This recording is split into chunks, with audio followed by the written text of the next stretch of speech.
Hi everyone and welcome to our college and today's session is going to be about how can we start our coding journey in 2026.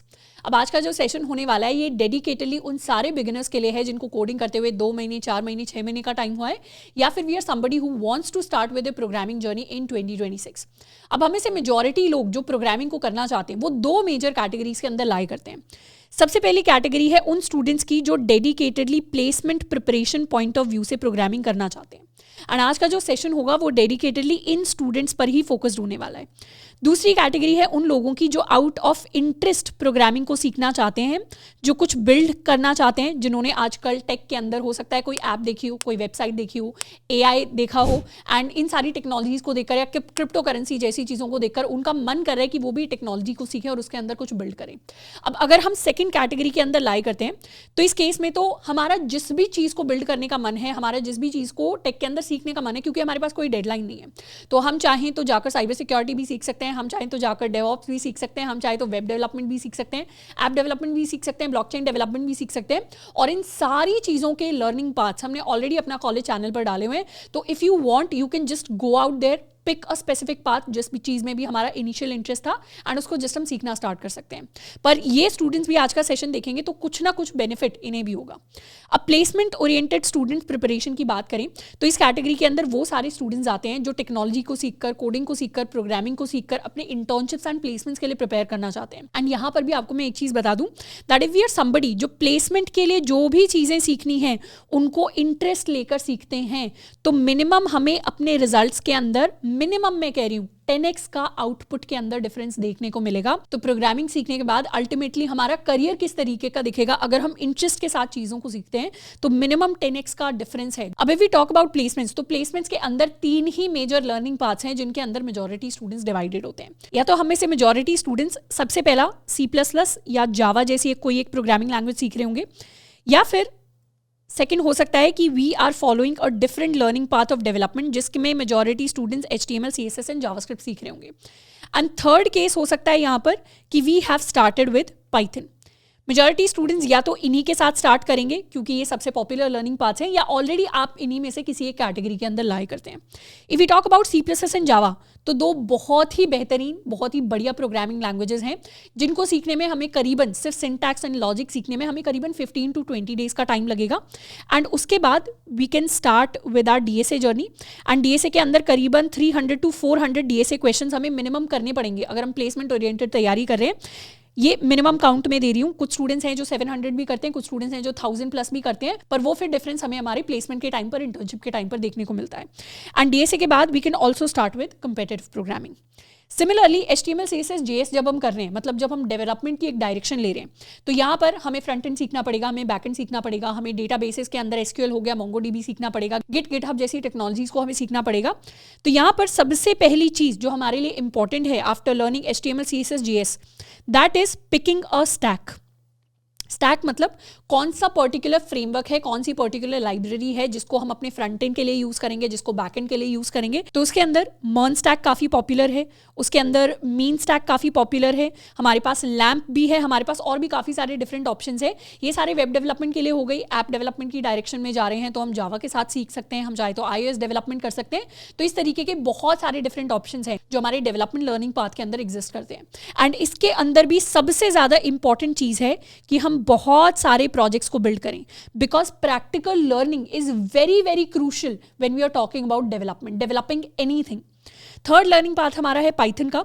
अब frankly in my personal opinion C++ Java के comparison में Python सीखना हमें comparatively आसान लगेगा अगर हम as a beginner शुरुआत कर रहे हैं. तो पाइथन को सीखने में मुझे नहीं लगता किसी को भी 15-20 दिन का टाइम लगेगा. 7 से 10 दिन एनफ होते हैं पाइथन के बेसिक सीखने में, पाइथन का सिंटैक्स सीखने में. उसके बाद we can start with our data science, with our AI ML journey. तो मेजॉरिटी स्टूडेंट्स पाइथन सीखने के बाद मशीन लर्निंग या AI की डायरेक्शन में जाते हैं.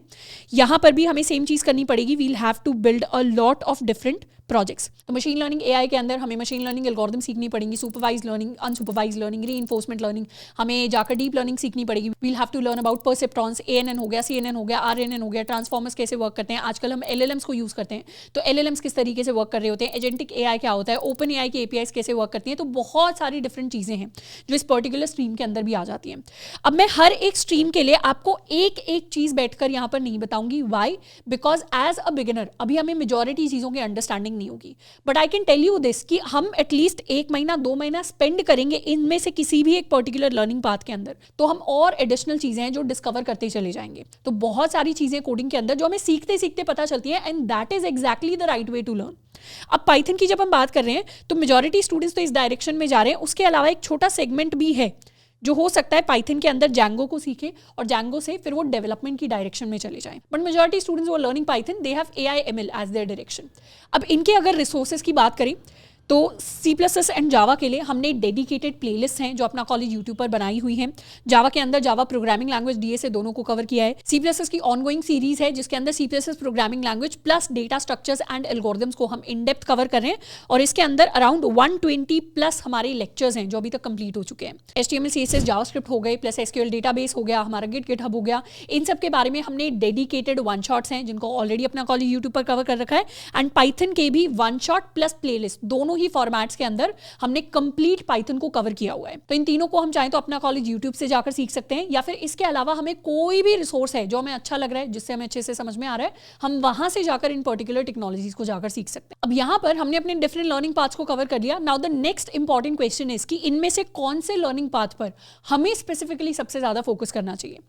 अब ऐसे स्टूडेंट्स जिनके पास टाइम काफी ज्यादा है, मतलब या तो वो फर्स्ट ईयर से या एटलीस्ट सेकंड ईयर से अपनी प्रोग्रामिंग की तैयारी को स्टार्ट कर रहे हैं प्लेसमेंट या इंटर्नशिप के गोल को दिमाग में रख के, या फिर we are the top of the line student जो काफी डिसिप्लिन तरीके से अपनी तैयारी कर रहे हैं, तो दो students will end up learning all of these 3 things. जैसे majority of my students that I interview जिन्होंने अच्छी कंपनीज के अंदर टॉप पैकेजेस टॉप कंपनीज को क्रैक किया है, या फिर if I talk about my own batchmates जो शायद मेरे साथ कंप्यूटर इंजीनियरिंग पढ़ रहे थे और आज की डेट में टॉप सॉफ्टवेयर इंजीनियरिंग कंपनीज के अंदर काम कर रहे हैं, तो उनमें से मेजॉरिटी स्टूडेंट्स ऐसे हैं जिन्होंने इन तीनों को ही कवर किया है, स्ट्रक्चर तरीके से कवर किया है। डेफिनेटली एक टाइम पर एक को ही लेकर चले हैं, ऐसा नहीं है कि एक टाइम पे DSA भी चल रहा है, डेवलपमेंट भी चल रहा है, डेटा साइंस भी करने की कोशिश कर रहे हैं, data science in the sense machine learning सीखने की भी कोशिश कर रहे हैं। एक टाइम पर एक ही चीज पर फोकस किया जाता है। बट जो भी स्टूडेंट्स एक अर्ली स्टार्ट ले लेते हैं, top of the line students होते हैं, उनके पास इनफ टाइम होता है ये तीनों चीजें अपने कॉलेज के अंदर कवर करने के लिए। रफ टाइमलाइंस की अगर बात करें तो DSA करने में हमें करीबन 8 to 10 मंथ्स का टाइम है जो स्पेंड करना पड़ेगा। इसके अंदर हम अपने DSA प्रॉब्लम्स को करेंगे, काफी सारे क्वेश्चंस को भी प्रैक्टिस करेंगे, एंड डेफिनेटली ऐसा नहीं है 8 to 10 मंथ्स के बाद सब कुछ सॉर्टेड है। जब तक हमारे इंटरव्यूज चलते रहते हैं तब तक हमें DSA की कंटिन्यूड प्रैक्टिस तो करनी पड़ती है, तो कुछ ना कुछ कॉन्टेस्ट के अंदर पार्टिसिपेट करेंगे, अपने पुराने प्रॉब्लम्स को रिवाइज करेंगे। डेवलपमेंट के अंदर भी करीबन 8 to 10 मंथ्स का टाइम है जो हमें देना पड़ेगा। उसके बाद और डिफरेंट प्रोजेक्ट्स हैं जो टाइम के साथ हम बना सकते हैं जितना हमारे पास अवेलेबल है। पाइथन के अंदर मशीन लर्निंग करने में करीबन 6 to 8 मंथ्स का टाइम है जो हमें स्पेंड करना पड़ेगा। तो अगर हम ऐसे स्टूडेंट हैं जिसके पास टाइम बहुत है, जो एक अर्ली स्टार्ट ले रहे हैं, तो तीनों में से किसी भी कैटेगरी के साथ हम स्टार्ट करें, हमें कोई रिग्रेट नहीं होने वाला लॉन्ग टर्म के अंदर। But if we are somebody जिसके पास शायद टाइम थोड़ा सा कम है, शायद हम अपने 3rd ईयर 4th ईयर के अंदर आ गए हैं जब टाइम का थोड़ा सा कंस्ट्रेंट है, तो उस केस में हमें पिक एंड चूज करना पड़ेगा। पिक एंड चूज करना पड़ेगा ऑन द बेसिस ऑफ कि हम किस तरीके की प्लेसमेंट्स या किस तरीके के रोल्स हैं जो टेक इंडस्ट्री के अंदर टारगेट करना चाहते हैं। इफ वी आर समबडी जो फ्यूचर के अंदर जाकर प्रोडक्ट बेस्ड कंपनीज के अंदर ही अप्लाई करना चाहते हैं, प्रोडक्ट बेस्ड कंपनीज जैसे हमारी मैंग कंपनीज हो गई, या फिर सैमसंग जैसी कंपनीज हो गई, या इनफैक्ट स्टार्टअप्स की भी अगर हम बात करें, जो हमारे कुछ पर्टिकुलर इंडियन बड़े बिग टेक स्टार्टअप्स हैं जिसमें इरेजर पे आ जाता है, जिसमें फोन पे आ जाता है, तो वहां पर हमें DSA को सबसे ज्यादा प्रायोरिटी देनी चाहिए, क्योंकि मेजॉरिटी प्रोडक्ट बेस्ड कंपनीज का जो हायरिंग क्राइटेरिया होता है that is data structures and algorithms, जो मेजॉरिटी कंपनीज कंपल्सरीली हमसे पूछ रही होती हैं। तो उस केस में this is something that we should focus heavily on, and इसी लर्निंग पाथ के साथ अगर हम स्टार्ट करें तो हमारे लिए बेटर होगा। उसके साथ में हो सकता है कि हम ऑन कैंपस प्लेसमेंट्स को डेडिकेटेडली टारगेट करना चाहते हैं, तो वहां पर भी मेजॉरिटी जो हायरिंग क्राइटेरिया होता है वो DSA होता है। तो इस कैटेगरी के लिए जो स्टूडेंट्स प्रिपेयर करना चाहते हैं उनको DSA के साथ स्टार्ट करना चाहिए। सेकेंडली, दो students who want to dedicatedly apply for off campus roles. हमें पता है ऑन कैंपस के अंदर हमारे उतने स्ट्रॉन्ग चांसेस नहीं है। DSA के अंदर हमें या तो किसी रीजन से इंटरेस्ट नहीं आ रहा है, या हमारा करने का मन नहीं है, या हमारे पास उतना टाइम नहीं है, और हम डायरेक्टली एक सॉफ्टवेयर डेवलपमेंट के अंदर, वेब डेवलपमेंट के अंदर, ऐप डेवलपमेंट के अंदर डायरेक्टली अपनी डेवलपमेंट बेस्ड जॉब्स के लिए प्रिपेयर करना चाहते हैं। मेजॉरिटी ऑफ कैंपस के अंदर अगर हम जाएंगे तो डेवलपमेंट बेस्ड जॉब्स ही हैं जो हमें मार्केट के अंदर देखने को मिलेंगी। तो वहां पर उन जॉब्स के लिए अगर हम प्रिपेयर करना चाहते हैं सॉफ्टवेयर डेवलपमेंट जॉब्स के लिए, तो वहां पर this is the learning path that we should start with. If we are somebody जिसको डेडिकेटेडली डेटा साइंस रोल्स को टारगेट करना है, जिसको AI/ML रोल्स को टारगेट करना है, या फिर जिसे डेटा एनालिस्ट रोल्स को टारगेट करना है, तो वहां पर हमारा जो लर्निंग पाथ होगा वो थर्ड लर्निंग पाथ होगा, जिसको हमें प्रायोरिटी के साथ फॉलो करना है, and this is something that we should start with. अच्छा, in terms of difficulty, my personal opinion is C++ Java आपको सीखने में थोड़ी सी हल्की सी मुश्किल लगेगी as compare to Python, but जिस स्टूडेंट ने C++ जावा पहले सीख ली उसके लिए पाइथन पर शिफ्ट करना काफी आसान होगा। जिस स्टूडेंट ने पाइथन पहले सीख ली उसको थोड़ा सा एफर्ट हो सकता है C++ जावा को सीखने में लगाना पड़े, क्योंकि पाइथन के अंदर जो बहुत सारा काम हम ML के अंदर, AI के अंदर करते हैं वो लाइब्रेरीज को यूज करके होता है, तो वहां पर काफी सारी चीजें हमारे लिए सिंप्लीफाइड हो जाती है, तो थोड़ा सा एफर्ट हमें लगेगा। पर ऐसा कुछ नहीं है कि जिसने पाइथन की है वो C++ जावा पे शिफ्ट नहीं हो सकता, जो C++ जावा से स्टार्ट करे वो पाइथन पे शिफ्ट नहीं हो सकता। एज आई टोल्ड यू, जो top of the line students होते हैं वो तीनों लर्न करते हैं, and as a software engineer हमें मेंटली रेडी होना चाहिए कि हमने एक टेक स्टैक आज सीखा है, एक प्रोग्रामिंग लैंग्वेज आज सीखी है, तो कल को जाके हमें किसी दूसरी प्रोग्रामिंग लैंग्वेज पर भी शिफ्ट करना पड़ सकता है। तो इन समरी ये तीनों ही बहुत अच्छे पार्ट्स हैं, एंड इन तीनों में से हम किसी के साथ भी स्टार्ट करेंगे तो लॉन्ग टर्म के अंदर हमें कोई रिग्रेट नहीं होगा। सबसे इंपॉर्टेंट चीज़ है स्टार्ट करना। रिग्रेट हमें तब होगा जब हम कुछ भी नहीं स्टार्ट करेंगे, या फिर हम हर 15 दिन में, हर 1 महीने में, हर 2 महीने में एक लर्निंग पाथ से दूसरे लर्निंग पाथ के अंदर शिफ्ट होते रहेंगे। Now the next thing that we are going to talk about are the rules. अब यहाँ पर तीनों लर्निंग पाथ्स के अंदर I can tell you a lot about different technical terms. मतलब आगे जाकर DSA के अंदर हम सेगमेंट ट्रीज सीखेंगे, फेनविक ट्रीज सीखेंगे, बिटमास्क DP सीखेंगे। हम डेवलपमेंट के अंदर आगे जाकर we'll talk about microservices, हम अपने डॉकर को, कुबरनेटीज को, CI/CD पाइपलाइंस को सेटअप करेंगे। पर इन सारी टेक्निकल टर्म्स को, इन सारी टेक्नोलॉजीज को अभी डिस्कस करने का कोई ज्यादा पॉइंट नहीं है, because you are a beginner right now. आपको कुछ महीने ही हुए होंगे ज्यादा से ज्यादा प्रोग्रामिंग को शुरू करते हुए। तो वंस अगेन इन तीनों ही डायरेक्शंस में जितना ज्यादा हम सीखते चले जाएंगे, उतना ज्यादा एल्गोरिथम्स, उतने ज्यादा फ्रेमवर्क्स, उतनी ज्यादा लाइब्रेरीज, उतने ज्यादा कॉन्सेप्ट्स को और डिस्कवर करते चले जाएंगे जिनको हमें सीखना है। तो डेप्थ ऐसी चीज है जो प्रैक्टिस के साथ एंड टाइम के साथ आने वाली है। तो फर्स्ट लर्निंग पाथ के अंदर जो हमारे रोल्स होंगे जिनको हम टारगेट कर रहे होंगे, तो यहां पर हमारे software engineering and software development roles होंगे जिनके लिए हम हायर हो रहे होंगे। सेकंड पाथ में रोल्स के अंदर हमारा वेब डेवलपर आ जाएगा, हमारे ऐप डेवलपर रोल्स आ जाएंगे, या फिर अगर हम और भी कोई स्पेशलाइजेशन पिक करते हैं, जैसे लेट्स सपोज हम डेवऑप्स की डायरेक्शन में चले गए, या फिर we moved into cloud computing, तो इन सारी डायरेक्शंस हैं जिनको हम फॉलो कर सकते हैं। इन द थर्ड कैटेगरी हमें पता है हम डेटा साइंस या AI ML स्पेसिफिक रोल्स को टारगेट कर रहे होंगे। अब इन सारे ही पर्टिकुलर रोल्स के लिए हमने dedicated road maps, dedicated learning paths हैं जो अपना कॉलेज यूट्यूब पर ऑलरेडी डाले हुए हैं। तो depending upon which category we are in, किसके साथ हम स्टार्ट करना चाहते हैं, किसको हमने स्टार्ट करना शुरू किया है, उस बेसिस पर हम जाकर अपने स्पेसिफिक लर्निंग पाथ को देख सकते हैं, एंड उसके अंदर जो भी स्टेप्स हैं हमें डायरेक्टली जाकर उन प्रोग्रामिंग लैंग्वेजेस को, उन फ्रेमवर्क्स को, उन लाइब्रेरीज को सीखना स्टार्ट करना है। तो एक बार हमने गोल सेट कर लिया, अपनी प्रोग्रामिंग लैंग्वेज को पिक कर लिया, अपने लर्निंग पाथ को पिक कर लिया, तो उसके बाद सबसे इंपॉर्टेंट चीज है दैट वी स्टार्ट टुडे, चाहे कितनी ही छोटी चीज के साथ, चाहे आप प्रोग्रामिंग लैंग्वेज में कोई 10 मिनट का, 20 मिनट का लेक्चर ही देखकर क्यों ना आज सोए, you have to start from today, because one of the big mistake that I see students making is कि they procrastinate a lot, और majority students अपने थर्ड ईयर के स्टार्ट तक तो शुरुआत ही नहीं करते प्रोग्रामिंग की, शुरुआत ही नहीं करते अपनी प्लेसमेंट प्रिपरेशन की। एंड थर्ड ईयर के शुरुआत में भी क्यों स्टार्ट होती हैं चीज़ें, क्योंकि सेकंड ईयर के समर वेकेशन के अंदर हमारे काफ़ी सारे बैचमेट्स होते हैं, हमारे काफ़ी सारे फ्रेंड्स होते हैं जिनका हमें थर्ड ईयर के शुरुआत में पता चलता है कि इन्होंने तो पढ़ाई कर ली समर वेकेशन के अंदर, कुछ इंटर्नशिप्स करके ऑलरेडी आ चुके होते हैं, कुछ का हमें पता ही नहीं चलता कि अच्छा ये इतने टाइम से तैयारी कर रहे थे और हम चीज़ों को इग्नोर कर रहे थे, और फिर एकदम से हमें झटका लगता है जब थर्ड ईयर के अंदर इंटर्नशिप्स के लिए कंपनीज हायर करना स्टार्ट करती हैं, चाहे ऑफ कैंपस चाहे ऑन कैंपस। एंड जिन कॉलेजेस के अंदर ऑन कैंपस उतना स्ट्रांग नहीं है, वहां पर तो कई सारे स्टूडेंट्स को ये झटका फोर्थ ईयर के अंदर लग रहा होता है, जब वहां पर उन्हें दिखता है कि फाइनली अब प्लेसमेंट का टाइम आ गया है, डिग्री के ऊपर लाखों रुपए हमने स्पेंड कर दिए थे पर उसका अब हमें कुछ रिजल्ट देखने को नहीं मिल रहा, और इवेंचुअली वो जो रियलाइजेशन जो शायद फर्स्ट ईयर के अंदर आनी चाहिए थी कि कॉलेज के करिकुलम को पढ़ने से सिर्फ काम नहीं चलेगा, हमें एक्चुअली प्रैक्टिकली देखना पड़ेगा कि प्लेसमेंट के लिए कंपनीज किन रोल के लिए हायर करने आ रही है और क्या क्या चीजें पूछ रही हैं, वो रियलाइजेशन फोर्थ ईयर में हिट हो रही है जो एक्चुअली हमें फर्स्ट ईयर के अंदर हिट होनी थी, और वहीं से हमें अपनी तैयारी को स्टार्ट करना था। तो सबसे इंपॉर्टेंट चीज हमारे लिए होगी कि ये जो क्लैरिटी है, क्लैरिटी जितनी जल्दी हमारे दिमाग में आ जाए उतना जल्दी हमें बेनिफिट होने वाला है। तो लेट स्टार्ट करने की जो मिस्टेक है, अगर हम अभी फर्स्ट ईयर सेकंड ईयर के अंदर हैं तो वो हमें बिल्कुल कमिट नहीं करनी है।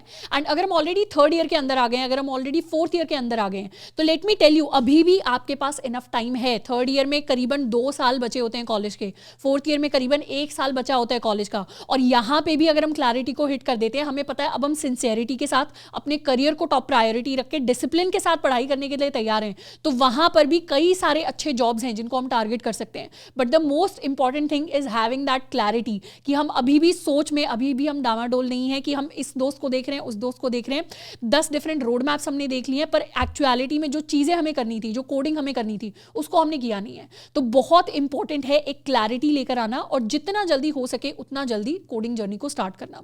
अब now once we have figured out the learning path, there are 5 important things that I want to share with you. The first and foremost thing is do not quit. Majority जो लोग programming के साथ coding के साथ start करते हैं वो अपने फर्स्ट मंथ के अंदर क्विट कर देते हैं। वाई? बिकॉज शुरू में चीज़ें आसान लगती हैं शुरू में, क्योंकि कोई भी प्रोग्रामिंग लैंग्वेज सीखेंगे ABCD सीखने जितना हमें आसान लगता है, हमें इंटरेस्ट भी आता है शुरू में, हमारा मोटिवेशन भी काफ़ी ज़्यादा हाई होता है। पर उसके बाद जैसे जैसे सेकंड वीक में एंटर करते हैं, थर्ड वीक में एंटर करते हैं, थोड़े से डिफिकल्ट कॉन्सेप्ट स्टार्ट होते हैं। वहाँ पे हमें लगता है ये तो बहुत डिफिकल्ट चीज़ है, हम डिस्ट्रैक्टेड होना स्टार्ट कर जाते हैं और वहाँ पे हम क्विट कर देते हैं।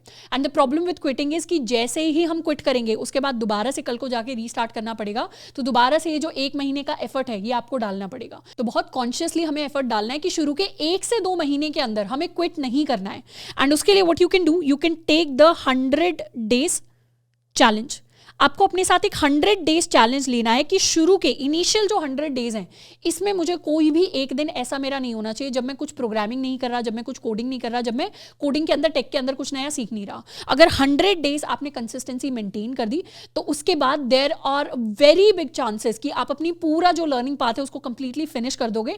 एंड 100 डेज के बाद आपका एक जेन्युइन इंटरेस्ट प्रोग्रामिंग के अंदर बिल्ड होना स्टार्ट हो जाएगा। तो बहुत ज़्यादा इंपॉर्टेंट है कि इनिशियली एक कंसिस्टेंसी को हम मेंटेन करें। शुरू के इनिशियल 1 वीक हो सकता है मोटिवेशन बहुत ज्यादा हाई हो, पर आपको एक डिसिप्लिन, आपको एक चैलेंज लेना पड़ेगा अपने साथ एंड उसी से लॉन्ग टर्म के अंदर चीजों को हम एंड टू एंड फिनिश कर पाएंगे। सेकेंड इंपॉर्टेंट चीज इज कि बीच में बार बार ब्रेक्स या गैप्स नहीं रखने हैं। तो कोडिंग के अंदर, प्रोग्रामिंग के अंदर अगर हम 3 दिन या 3 दिन से ज़्यादा का ब्रेक लेते हैं तो हम चीज़ों को भूलना स्टार्ट कर देंगे and it will be very difficult for us to pick और to restart things from the beginning. और ये बहुत इंपॉर्टेंट चीज़ है जो आपको याद रखनी है कि हमें ब्रेक्स नहीं लेने, हमें हर दिन कुछ ना कुछ सीखना है, स्पेशली जब हम अपने बिगिनर स्टेज में हैं। ऐसा नहीं है कि हमें 5 साल काम करते हुए हो गए, हम 5 साल से सॉफ्टवेयर इंजीनियर हैं एंड अब हमने इतनी टेक्नोलॉजीज के साथ काम कर लिया कि कोर लॉजिक हमारे दिमाग में बैठ गया है।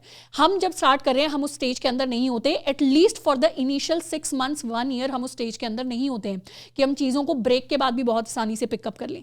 इसीलिए शुरुआत में कंसिस्टेंसी मेंटेन करना बहुत ज़्यादा इंपॉर्टेंट है एंड आपको एक कमिटमेंट अपने साथ लेना है कि हर दिन एटलीस्ट 2 आवर्स आप अपनी कोडिंग को दे रहे हैं।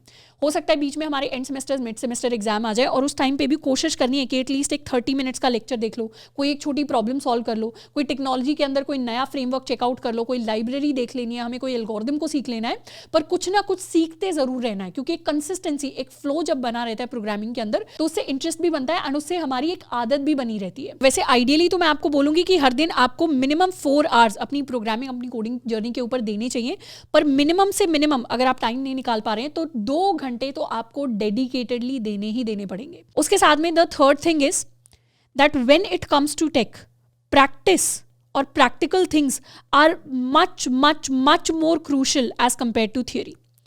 जैसे किसी कुक को देखकर हम कुकिंग नहीं सीख सकते। डेफिनेटली मसाले कितने डालने हैं चीज़ों के अंदर, किस तरीके से पकाना है, उसकी थ्योरी हम सुन सकते हैं, पर कुकिंग हमें तभी आएगी जब हम खुद से खाना बनाकर देखेंगे। किसी ड्राइवर को ड्राइव करते हुए पूरी ड्राइविंग हम नहीं सीख सकते। एक्चुअली ड्राइविंग प्रैक्टिकल सेंस में तभी आएगी जब हम खुद ड्राइव करेंगे कार को। तो वैसे ही प्रोग्रामिंग भी एक टेक्निकल स्किल है, सिर्फ थ्योरी सीख कर हमें चीज़ें नहीं आएंगी, हमें प्रैक्टिकल चीज़ें करनी पड़ेगी, हमें चीज़ों को प्रैक्टिस बहुत ज़्यादा करना पड़ेगा। प्रैक्टिस करने का क्या मतलब है? DSA की अगर बात करें तो बहुत सारे क्वेश्चन को प्रैक्टिस करना पड़ेगा, कंपेटिटिव प्रोग्रामिंग चेकआउट करनी पड़ेगी, कॉन्टेस्ट के अंदर पार्टिसिपेट करना पड़ेगा। डेवलपमेंट की अगर बात करें या इनफैक्ट AIML की अगर हम बात करें तो वहां पर भी डिफरेंट प्रोजेक्ट्स को हमें क्रिएट करना पड़ेगा। हमारे जो डिफरेंट ओपन सोर्स प्रोग्राम्स हैं जैसे GSOC हो गया, जैसे हमारे डिफरेंट हैकाथॉन्स हो गए, तो हैकाथॉन्स के अंदर जाकर पार्टिसिपेट करना पड़ेगा, पर कुछ ना कुछ टिंकरिंग हमें करनी पड़ेगी, कुछ ना कुछ चीज़ों को बिल्ड करना पड़ेगा। उसी से हमारी जो प्रैक्टिकल नॉलेज है वो इंक्रीज होगी और वही प्रैक्टिकल नॉलेज इवेंचुअली हमें जॉब्स के अंदर, हमें प्लेसमेंट के अंदर, हमें अपने करियर के अंदर हेल्प करती है। फोर्थ थिंग इज कि टेक की फील्ड में if we want to succeed तो दिमाग में एटलीस्ट हमें 2 ईयर, 3 ईयर, 5 ईयर विंडो लेकर चलना पड़ेगा। बेसिकली हमारा जो विजन होना चाहिए that should be a long term vision. एक लंबी विंडो में हमें सोचना पड़ेगा कि हम यहाँ पे अपना करियर बिल्ड करने आए हैं। एंड गोल सिर्फ एक इंटर्नशिप लेना, सिर्फ एक प्लेसमेंट लेना नहीं है। एक बेसिक प्लेसमेंट एंड इंटर्नशिप, थोड़ा सा भी एफर्ट अगर सही डायरेक्शन में हम अपने कॉलेज के अंदर डाल लेते हैं, डिस्ट्रैक्शंस को कट करते हैं, रेगुलर प्रैक्टिस करते हैं तो हमारी लगी जाएगी। पर हमें सोचना है लॉन्ग टर्म विजन के हिसाब से कि हम अपने करियर में सक्सेसफुल किस तरीके से होंगे। तो उसके लिए लिए एटलीस्ट हमें 5 ईयर्स की विंडो दिमाग में लेकर चलनी पड़ेगी, 5 ईयर्स की एक टाइमलाइन लेकर चलनी पड़ेगी कि हम सिर्फ जॉब लेने नहीं आए, हम एक करियर बिल्ड करने आए हैं इस फील्ड के अंदर, तो हम कैसे अपना बेस्ट आउटपुट है जिसको निकाल सकते हैं। एंड ये लॉन्ग टर्म विजन इसलिए इंपॉर्टेंट है क्योंकि जो स्टूडेंट सोचेगा कि 6 महीने बाद मेरे प्लेसमेंट्स आने वाले हैं, उनका माइंडसेट कुछ इस तरीके से चलेगा कि जल्दी से जितने भी क्वेश्चंस मोस्ट फ्रीक्वेंटली आस्क्ड हैं बस उनको कवर करूं, उनको रट लूं किस तरीके से, और किसी तरीके से बस इंटरव्यूअर के आगे मुझे वो बता देने मुझे एक जॉब ले लेनी है। पर जो एक्चुअली 5 साल के बारे में सोच रहा है, वो चीज़ों का लॉजिक समझने की कोशिश कर रहा है, क्योंकि उसको पता है डीएसए मुझे आज सीखना है, तो कल को जब एक जॉब से दूसरे जॉब में भी मुझे ट्रांसफर लेना पड़ेगा, वहां पर भी सेम टेस्ट देना पड़ेगा, तो क्यों ना मैं शुरुआत से ही चीज़ों को एक लॉजिकल तरीके से अपने दिमाग में स्ट्रक्चर करके अपनी एल्गोरिथम्स को सीख लूं, अच्छे से अपने क्वेश्चंस को प्रैक्टिस करूं, ताकि लॉन्ग टर्म के हिसाब से मुझे मेरे कॉन्सेप्ट्स याद रहे, मैं अपने अच्छे से नोट्स बना लूं, ताकि मैं क्विक रिवीजन कर पाऊं, सिर्फ आज नहीं 3 साल बाद 5 साल बाद भी। तो लॉन्ग टर्म विजन ऐसी चीज है जो एक एवरेज सॉफ्टवेयर इंजीनियर को एक ग्रेट सॉफ्टवेयर इंजीनियर की कैटेगरी में लेकर जाता है। क्योंकि सॉफ्टवेयर इंजीनियर्स का काम क्या होता है, basically all the coders out there, what are they are problem solvers. हमारा प्राइमरी काम ही प्रॉब्लम्स को सॉल्व करना है, और जब प्रॉब्लम्स को हम सॉल्व करेंगे तो डेफिनेटली हमारी जर्नी के अंदर बहुत सारे हमारे बग्स आएंगे। अगर हमारे बग्स नहीं आ रहे, अगर हमारे एरर्स नहीं आ रहे, अगर कोई प्रॉब्लम नहीं आ रही डेली बेसिस पर, जब भी हम कुछ कोड करने की कोशिश कर रहे हैं, कोई प्रोजेक्ट बना रहे हैं, कोई एल्गोरिथम सीख रहे हैं, क्वेश्चंस को प्रैक्टिस कर रहे हैं, तो उसका मतलब है हम कुछ नया नहीं सीख रहे। कुछ नया अगर हम सीखेंगे तभी परेशानियां आएंगी, परेशानियां आएंगी तो तभी हमें कुछ सीखने को मिलेगा। तो every bug is a learning opportunity. Bugs को सॉल्व करना है, गूगल पे जाके, जेमिनाई पे जाके, क्लॉड पे जाके, जीपीटी पे जाके, स्टैक ओवरफ्लो पे जाके, बहुत सारे डिफरेंट प्लेटफॉर्म्स हैं आज की डेट में, हमें बहुत जगह से हेल्प मिल सकती है। अपनी प्रॉब्लम्स को सॉल्व करना है और डेली बेसिस पर विश करना है कि रोज कुछ ना कुछ प्रॉब्लम हमें मिले, छोटी छोटी प्रॉब्लम्स जिनको हम सॉल्व करके अपनी लर्निंग को इंप्रूव कर सकें। क्योंकि प्रॉब्लम सॉल्वर हम बेटर बनेंगे तभी हम सॉफ्टवेयर इंजीनियर बेटर बन पाएंगे। इवेंचुअली जो tech industry high packages offer करती है, वो किसी पर्टिकुलर टेक स्टैक के अंदर कोड लिखने के, कोई सिंटैक्स के लिए पैकेजेस ऑफर नहीं होते। टॉप पैकेजेस कोई भी इंडस्ट्री उन लोगों को ऑफर करता है जो टॉप प्रॉब्लम्स को सॉल्व करना जानते हैं। तो इसीलिए एक प्रॉब्लम सॉल्विंग माइंडसेट होना दिमाग के अंदर बहुत ज्यादा जरूरी है। एंड लास्ट चीज जो हमें करनी है, that is to have a friend circle, that is to have a friend group जो हमारी तरह ही कोडर्स हों, जिनका कोई ना कोई गोल हो, कोई ना कोई विजन हो, और उसकी तरफ वो हार्ड वर्क पुट इन कर रहे हो, वो भी काम कर रहे हो। क्योंकि ऐसे लोगों को देखकर या ऐसे लोगों से हम खुद को अगर सराउंड करेंगे तो इवेंचुअली हम चाहें या ना चाहें हम थोड़े तो बेटर हो ही जाएंगे। ऐसा ही होता है, that is how the 5 friends rule work.